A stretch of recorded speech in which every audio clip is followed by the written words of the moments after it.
Hey listeners, just a quick note. Today's episode is brought to you by Njord, powered by Maersk Tankers. Join Njord and 4 leading providers of wind assist propulsion technologies on Tuesday, June 25th for their next webinar. During this live event, experts will discuss cutting-edge wind technology that enhances operational efficiency and environmental performance.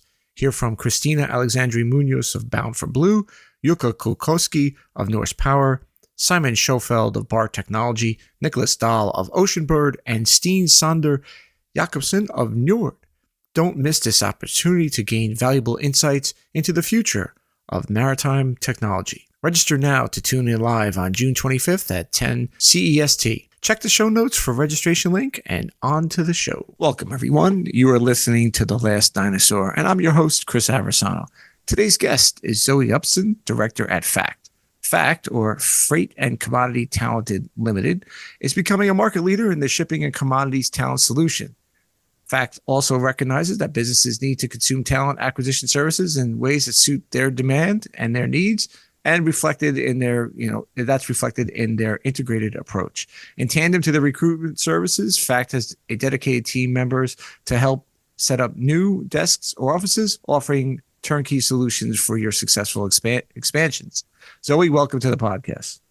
Hi, thanks, Chris, for having me. Thank you for coming on. I do appreciate it. Yeah, for sure. I've been wanting to get on this podcast for a while. Excited to have you on because you have a really unique kind of view of things, and certainly we're going to focus not only kind of the digital side of what you see and what clients need and how things have changed in your time in the industry, but certainly the social media side of things, which I if anybody follows you on LinkedIn, you and your team are just, definitely head and shoulders above what a lot of other people are doing on there.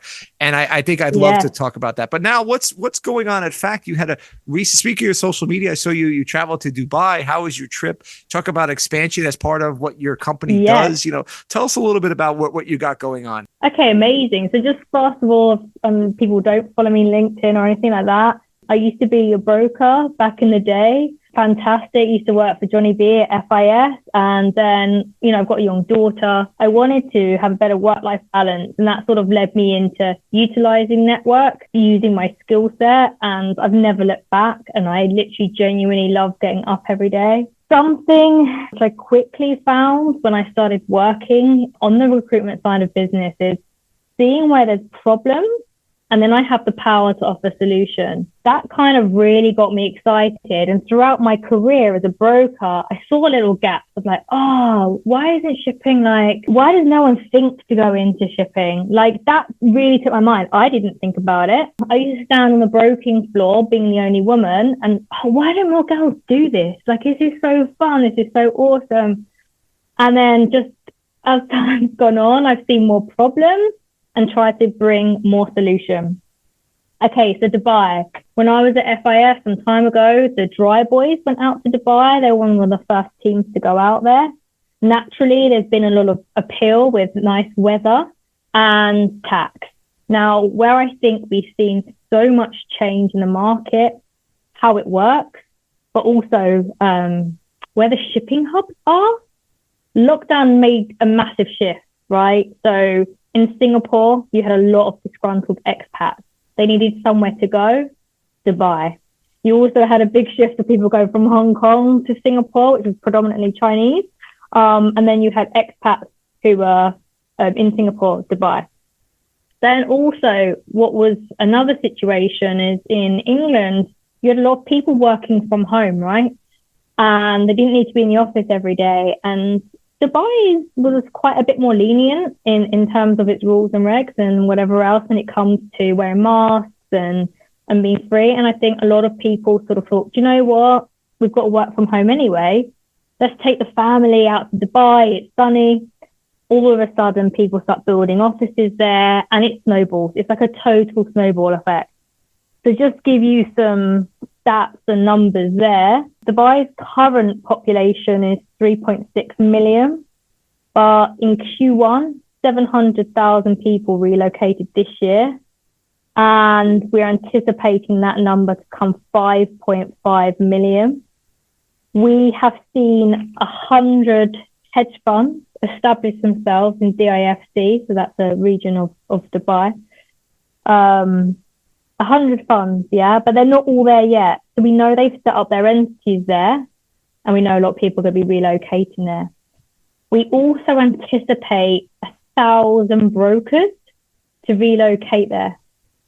Now, this is cross-commodity, and also freight. So you're looking at a mixture of ship brokers, but also oil brokers. They could be biofuels, they could be LNG, LPG swaps, but also physical. And yeah, I recently went there. Now, this is the interesting conversation. When you get a license and an entity in the UAE, depending on your office size is how many visas you can have for the company. And most people I met with went, we've just got a new office. It's empty. We need to fill it. And I'm like, oh, okay. Another one. We've just got a new office. We've just bought a whole floor in this building. We need to fill it, because they're getting demands from their own internal people, but also external. And, you know, Chris, it's the easiest sell for us when we're talking to people. Now, not for people who live in the States, because your tax system for expats isn't the most desirable, but for people, you know, with young families, fantastic schools, it's incredibly safe. You know, you can put your handbag down, you can put $10,000 in your bag, you can go to the toilet and it will come back and it'll be there. Nobody's touching it. It's super safe. It's a wonderful expat community. For us in business, if we say to people, hey, we're in town, can you meet for a top coffee? Can we come to your office? Yes. I mean, it is really the place to be. It's really thriving. And again, we know a lot of people who are moving there, and we know a lot of people are hiring there. So I think the next few years is going to be incredibly exciting in the Middle East. It sounds to me a little bit like how Singapore was, I would say, maybe 20 years ago. I remember when I was working for ExxonMobil and they had Singapore, we had an expat. And when I went out there, I think I went out there twice, not as an expat, but just to visit. And I remember it kind of having that same vibe. Everyone was moving out there. There was a level of kind of excitement, safety, same sort of thing. You could do your thing. And then, you know, you were close to Thailand, you go north into Hong Kong. You know, this was right around the time when the Chinese took over. I think that was in 1999. So there was all these kind of cool, exciting things, fly down to Australia. It was a real like fun place. So it sounds like that's where Dubai is going to kind of go towards. And in this kind of hyper age, and I mean that kind of just in everything moves, it seems a lot faster. That seems to be happening faster. Talk about some of the challenges that you see, not only with this, but with other parts of your recruiting process. I mean, certainly we do see a lot of recruiters. The first person I had on the podcast was, you know, in the recruiting on the maritime side, from Cordell Beaumont. You know, and so he was one of the first guys. And, you know, there's a ton of folks besides the kind of competitive nature. What other challenges do you see on the recruiting game that you know, on a day to day? Recruitment in general, or relocating to Dubai? Like, I think both. I think both. That's a good question. Okay, so let's just talk about recruitment in general. I think, again, big shifts in lockdown, right? Because the old school way of hiring in shipbroking or shipping industry is all very relationship based. It still is. So someone will go in the pub with their friends and the boss would come down and they would have a few beers and they would be talking and the boss would go, hey, you make a good broker. Come work for us, right? This was the old school way of doing it. It's also a very small industry. I mean, it's global, it's huge, but it's small and everyone knows what everyone does. But I think now it's really transcending into a way in which the kind of shops are really understanding the value of having a good recruiter or a headhunter, whatever you want to call it, to go and work for them. People are busy now. Business is great. The market's thriving. Spend time in building desks, building out what you need. So the value of it is how much you're paying a recruiter. Yeah, initially the fees can feel expensive, but really time, energy, and effort. It's also, if you have a good talent solutions partner, and I'm not saying that's me, but like, we have an approach in which we really understand their businesses and their books. I've been a broker myself So often what we can do is sort of say, look, I know you wanted this, but have you thought about someone who's got a really similar product and skill set and connections that you can utilize? And we call this transactional. So the transactional brokers, because, okay, they may not be a clean broker, but they're done dirty and they're kind of unhappy. They could learn this or pick it up quickly. We're moving bunker traders into physical ship brokers. I put a power broker into being, like, ultimately, if someone has a skill set, they can do the job, they can learn the product, etc. So it's more advantages like that. And then we often get called in if it's a new product that they don't really have the connections or the know-how. And then, of course, we add a layer of protection. And that primarily really often is for the candidate.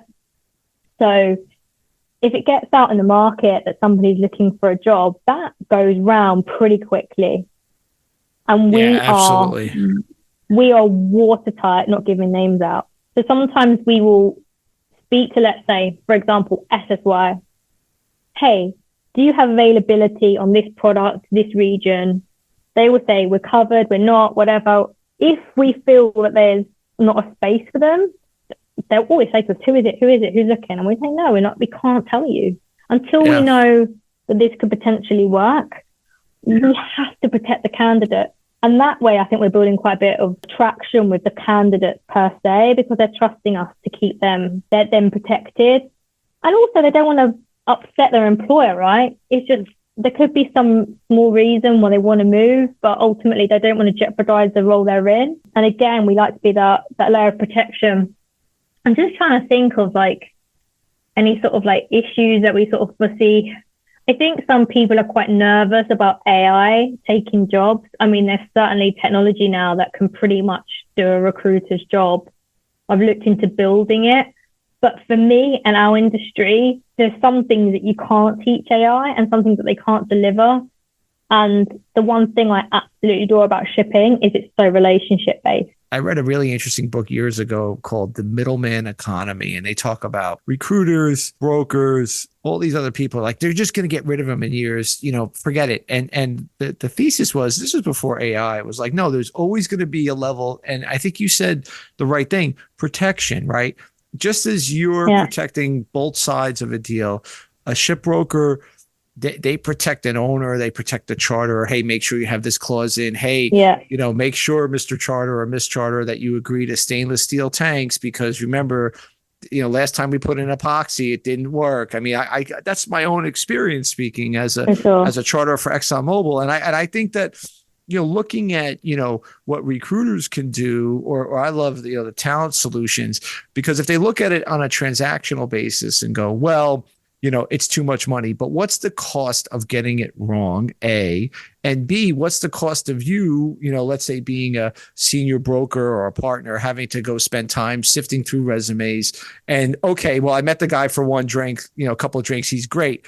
That sniff test works to a level, but it may not. And I think it's an interesting thing with recruiting. As far as technology, I think it's going to be, I have a lot of folks who are technologists who come on the show, and even the hardcore technology type guys and gals will say, we're never looking to replace people. We're looking for a human in the loop, right? So maybe it can help you identify trends a little bit faster. Maybe it can help you do the mundane, make me a job description for a LPG broker. Yeah, right. Just speeding up. Okay. Like those are like, oh, geez, I got to write this again. Like, all right, I could cut and paste, but then, maybe you could, go into ChatGPT, and this person may actually do that for his show notes. Well, I'm not going to say that I do it, but you get the idea. Yeah, of course I do. So the point is, I think that it doesn't change anything, because like you said, it's the relationships. It's both sides trusting you. It's building that trust. Certainly with not only, obviously, I mean, everybody says you got to build a trust with the desk that's going to build in Dubai or this other one, but then it's the candidates, right? Because if they don't trust you, then they're like, I got burned, or I can't deal with that. But if you have that, that's something that, AI can't teach. That's exactly it. And it's, it's integrity and trust. And we live in an age of distrust, right? Like, there's so many things you'll be wary of, scams, people contacting you. Am I speaking to an AI bot or am I speaking to a human? Right. Like the old school way of picking up the phone. Like a lot of young people now don't pick up the phone. Now, I'm not angry at them for that or anti. Like I'm very pro Gen Z. I think we don't understand them, but you have to. The world is working in a totally different way than before, and so for that very reason, having proper relationships where it's, and that's why I think people love podcasts so much. You know, it's real. These are real people talking, and you're genuinely Right. getting to know someone and learn about someone. And they're putting them, you know, I'm putting myself out there because for me, we do live in an age of distrust.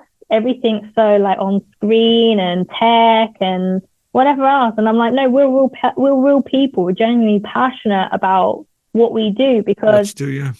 at the end of the day, yeah, the fees are high in recruitment. Like, you know, I can't lie about that. But you were mentioning that, you know, what is the cost of a fee? And I'm like, well, hold on a minute. If someone bills $1 million a year, let's just say, and their basic's 150,000 a year, what is, you know, 30 grand?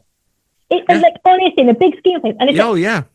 Like, yeah. And then not only what they bill, but let's say they do it for 5 years for you.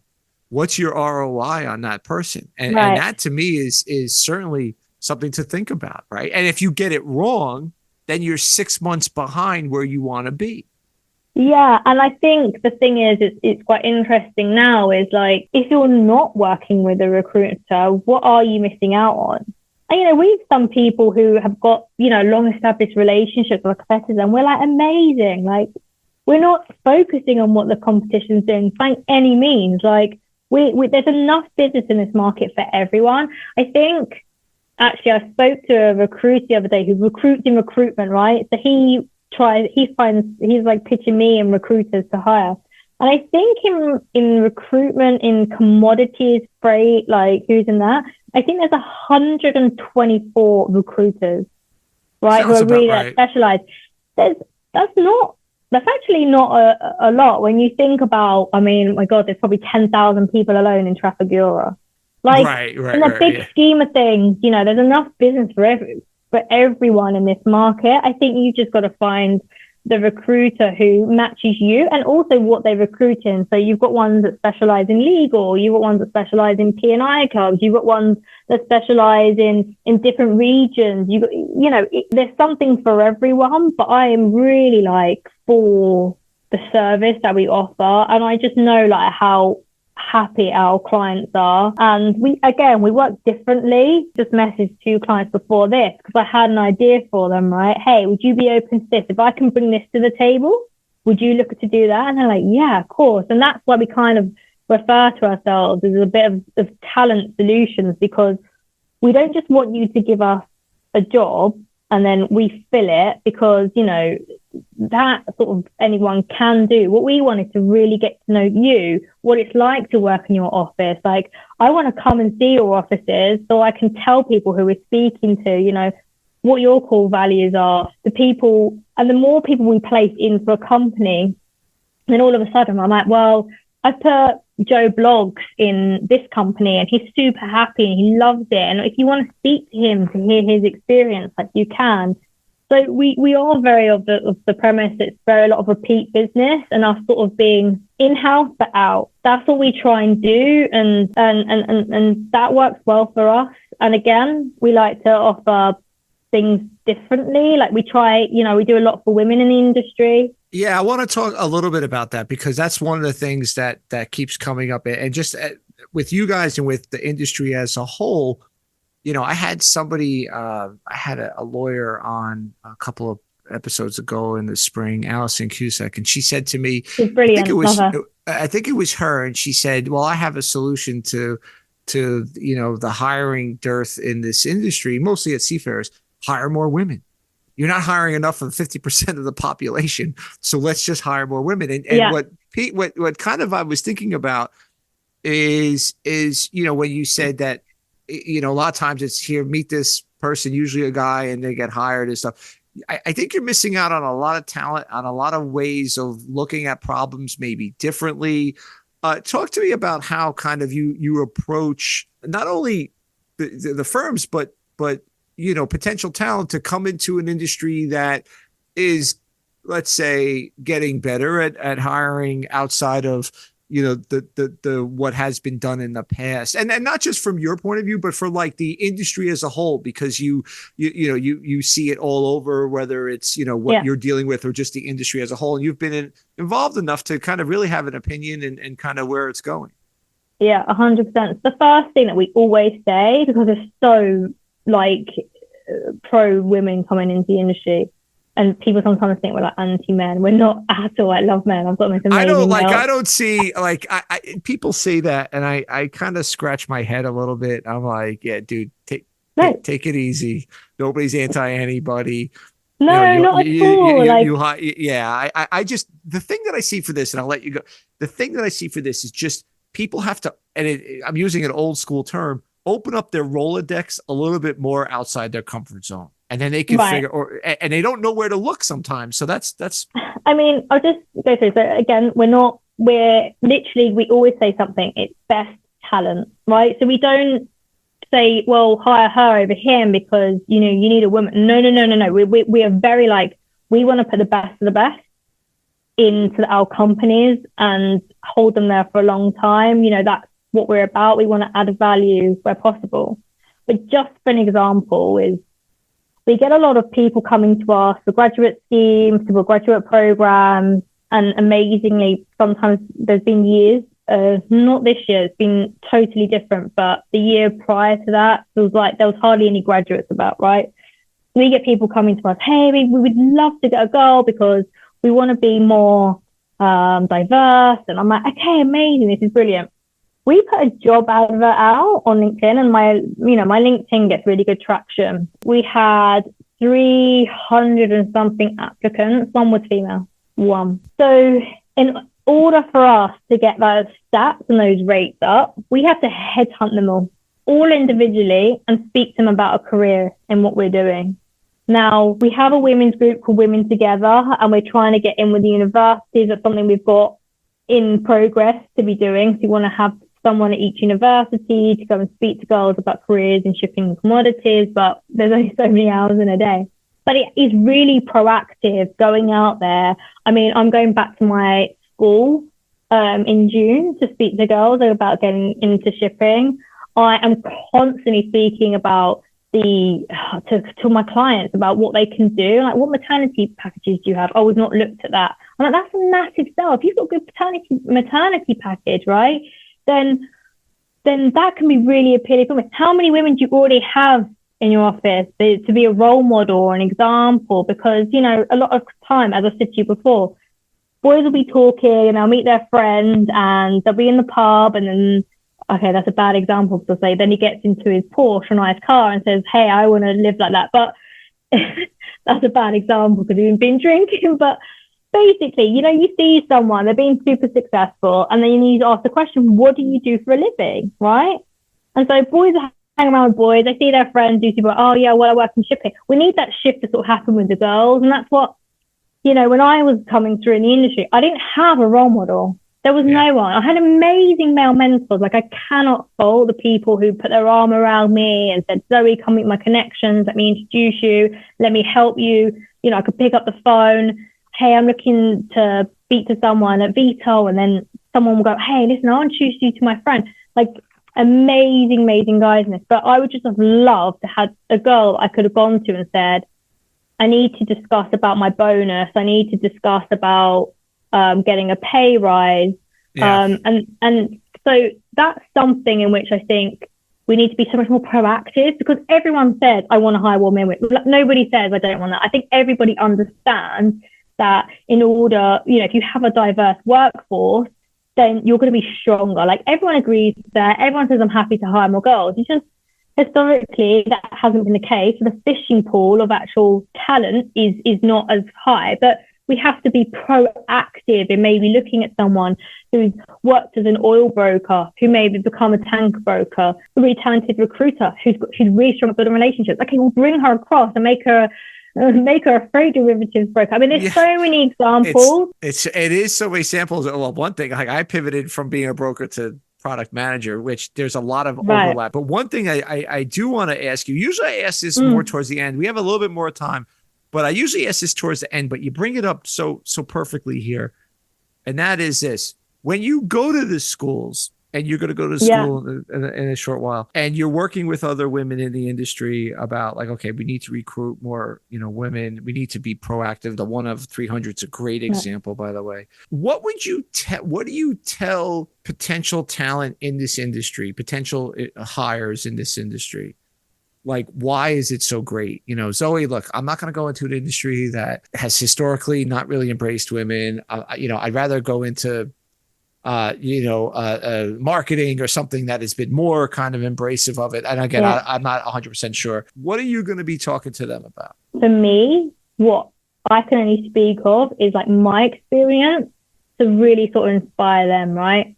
So I think shipping, and again, the talent pool that's coming in, the generation is of, really high standard. But classically, let's just say with my education, which wasn't bad. Like, I went to school, I got a degree, but for how, I don't want to say like how successful, because that kind of sounds like a bit arrogant, but like in terms of like where my life is and the success I've had and the places I've been to, I think if I went like another route, I would never have got as far. So I say to women in this industry, like there's a world in which relationships are everything. So you don't have to be some superstar from Oxford who needs to do all this like physics works or whatever, right? You could literally just be a really hardworking, charismatic person and have the most phenomenal career where relationships are really the foundation of everything. And that for me is what I fell in love with. I've got people who I met 10 years ago. I don't do business with them today, but if I picked up the phone and said, hey, I need a favor, right? They would do it for me, like hands down. And that's not with any agenda or anything else. That's generally because they've become a friend, right? And it's an international place. Like for me, the traveling was just such an amazing experience. I've been to Hong Kong, I've been to Singapore, I've been to the States, I've been to Geneva, I've been in Dubai, there's not many places where you can do that. And the way in which you do business is so beautiful. Like you go for a lunch, okay, boozy, not boozy, whatever. Like I don't really drink that much anymore. And yeah, you talk about the market, but then you talk about life and you bond and I can't like, I mean, you could probably hear me talk about it, but I'm so in love with that for me to have that is so special, right? Like, it's not many markets where I don't think so anymore, where you have that, right? No. And also, it is a space in which we haven't got the gender ratios, right? So you've actually still got a window of opportunity here, like me, where you can really fight for a cause and be passionate at something and be proactive and be part of a change. And a lot of markets now, it doesn't happen because they did it 10 years ago. They did it 20 years ago. But this is a place where you could actually really utilize the fact that you are different, right? That you can bring something unique to the table. And it's an industry that is not going anywhere, right? AI, whatever. At the end of the day, a robot can't shift 250,000 tons of oil from States to the UK, right? We're going to need shipping forever. It's tangible. Before, I didn't really care about this, but now I do get me quite excited. If Trump becomes president, the oil prices, and then that's going to affect freight prices because that's where it gets transported on. It sounds horrendous, but I mean, if an oil rig goes up, that's going to change prices. If there's a hurricane down in wherever, we're going to see these changes in prices. It's exciting. It's always changing. But still, you don't want to say this in because I feel like I'm going to insult some people. But there are some industries, but unless you've done super well in school, and some people just aren't built that way. They're not built for exams and doing their bar exams to become a lawyer. Like, you can just be someone with a great personality, who's smart, who's switched on, work hard, be good at relationships, and probably outrun financially a lot of lawyers, Absolutely, yeah. I've never met anyone poor in shipping. That sounds horrendous to say, but I haven't. Something I want to come back to, and I think is really interesting. You talked about your LinkedIn presence, and that's one of the reasons why I reached out to you. You have this great presence. You have you and your team. We talk a lot about digitization on this podcast. That's kind of the whole idea behind it. And we talk a lot to CEOs. We had one of my colleagues on, and she talked about AIS and the data. I mean, the real kind of focus, meat and potatoes type digitization. There's a whole other part which I love to talk about, and I've talked about from time to time. That's a social media aspect. Yeah. And you do really well on that, and to get the word out, and to get the word out to people who aren't, typically in the market. Talk a little bit about kind of, your individual approach. Again, not so much on the company, but like your approach, how you see it working, and what you're kind of doing in the future, because I think there's a lot there, and a lot of people just kind of like, oh, I'm a broker, I don't need to be involved in that. And I've always thought that was a mistake. And I think it's a mistake because you never know what's around the corner. You could be really happy with the great brokerage shop. All of a sudden you get sold. And then it's like, well, wait a minute, my bonus structure is not the same. I have fewer clients because I got split with other people. And all of a sudden you're looking, or you need to make those contacts. Yes, you have those relationships, but those relationships are this much of a potential. Talk a little bit about kind of how you use social media, for your business, and how you see it evolving in, in that space.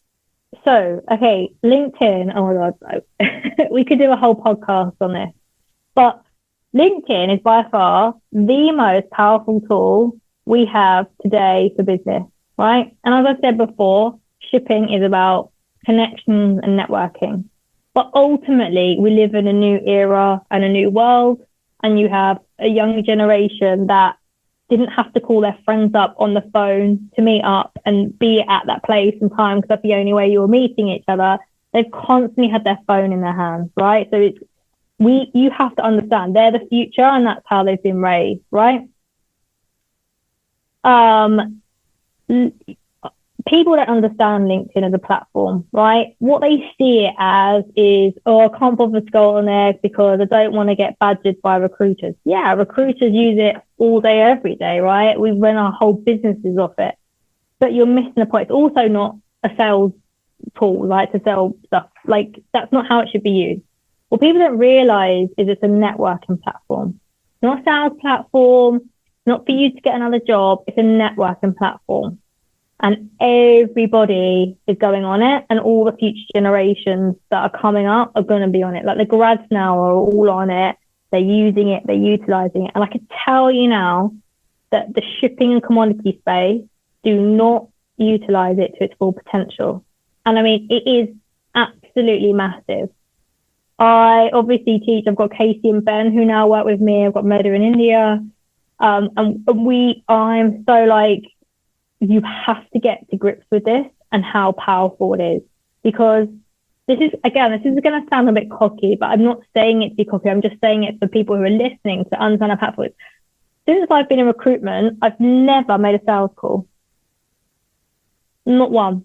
And that's not me being, okay, I had networked from before, absolutely. So that gave me a big running block, and I've never, ever made a sales call. Sometimes, of course, I will call up people and suggest ideas or whatever else, but I've never cold called a single person in recruitment ever, because I've utilized LinkedIn. And I don't also sell on LinkedIn either. I don't go to people like, hey, how are you? What are you working? What are you doing? I don't ever use it for that. I network on it. I network on it all the time. That's how you and I connected, right? Absolutely, yeah. It's through LinkedIn, right? Oh, well, Zoe's like speaking about stuff and getting out there. And I think in the last couple of years, my following's gone up loads because, and again, I'm very real on there. I do a lot of personal branding, and I think that's a very strong thing. Yep. And then now I've also built an online course to teach the shipping and commodity space how to utilize LinkedIn effectively. We're just waiting for CPD approval, which is probably about 4 weeks away, so people can use it as continuous professional development, because I get a lot of desk heads say, oh, the juniors, they don't pick up the phone. oh, they're lazy. And I'm like, no, they're not lazy. You've got the most tech advanced kids ever on the planet. You've got the most entrepreneurial kids ever Oh yeah. Yeah. coming to Yeah. work for you. All they want is early on exposure, right? Because the old school way was sit there, earn your stripes, and then when you're Yeah. ready, we'll give you one account and then you'll build up. There's nothing Yeah. wrong with that way. But the Yeah. Yeah. young ones are like, man, I want to make some money. Like, let me make money. Like, they want to do it right away. They want to run before they can walk, which again, they don't have to do that. But you've got a networking platform and you've got young people who can use that thing way better than you can, but you're not. How are you not adding this up? So this again is something where we haven't actually gone to market with it yet, but we're saying get these young people, get them engaging on there, get the company profiling. Yeah. The desk heads are too busy. Do you know how many people, like, you've got so many funds coming into commodities and freight? Like, next 3 years, the volumes on FFAs and on dry and wet, they've gone up massive. They're going to go even bigger because more funds are coming into play. Shipping is getting a lot stronger with its data, right? Whereas before it was like, right, yeah. So that's really, really, you're seeing these companies now, they're building out like, oh my God, data intelligence. Like if you have a data intelligence company in shipping, my God, like, oh yeah, well, I think I work for one of those now, but yeah, which started off as exactly right.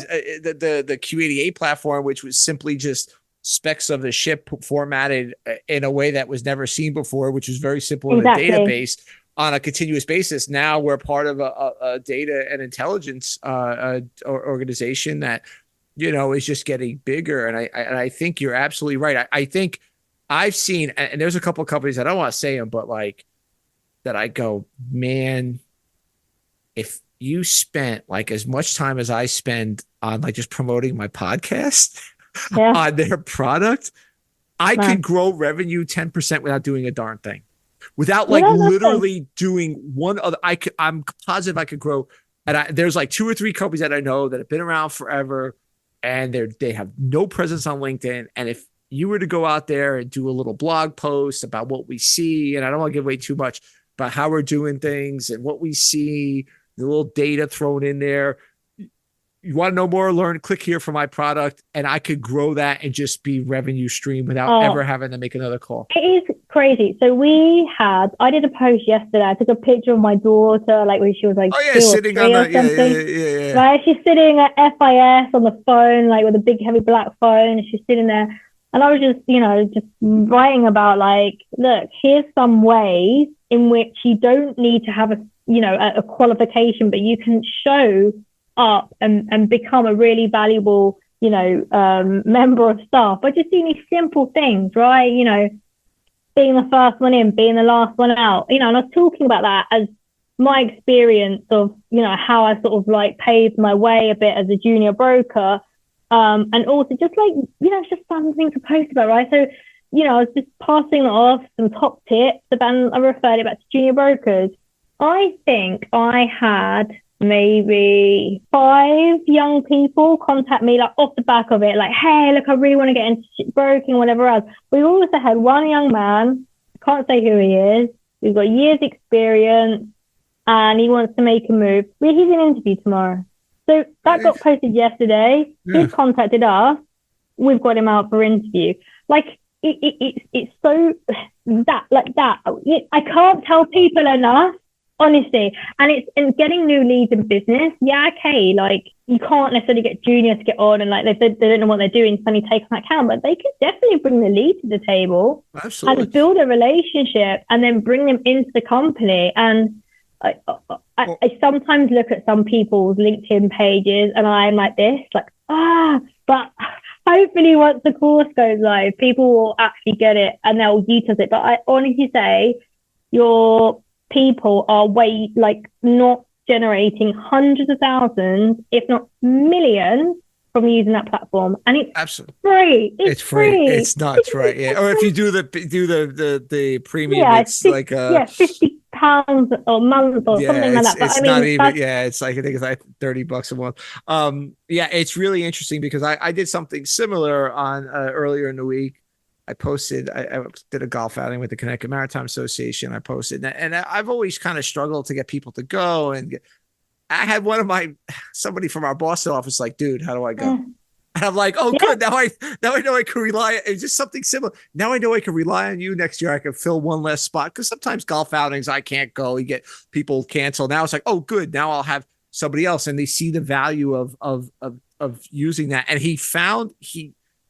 I didn't tell. I told just a small group internally. We were like a pretty big company, so I can't tell everybody I'm doing a golf outing. So I told my group I'm doing it. This guy's outside the group, and he's now like, yo, what? Like, how do I get involved in this next year?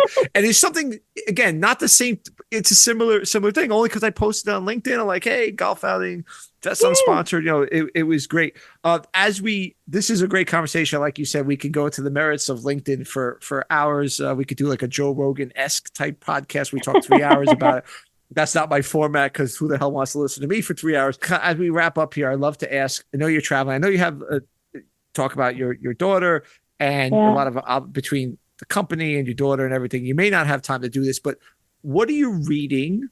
Or are you going to surprise us and say that you're writing something? Not because you can't write, because again, a younger person who's got a young family and running around, hard to write. But are you reading anything? And by the way, this answer can be, like you said, I'm busy. I listen to audiobooks. I've had people listen to audiobooks. I've had people talk about other things. I do listen to audiobooks. I actually read a lot on LinkedIn because like Bloomberg are very active on posting on there. There's a guy, I can't think of his name now. I think it's with an M. He posts loads about LNG, and I find that market is really fascinating at the moment.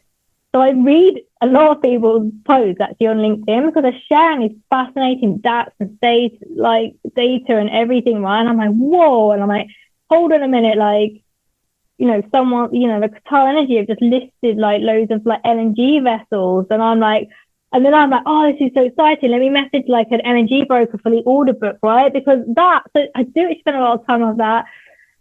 At the moment, what am I reading? So I always like to reread some of the same books because I read them when I was really young. And so like every 2-3 years. So I'm about to reread Build a Fear and Do It Anyway.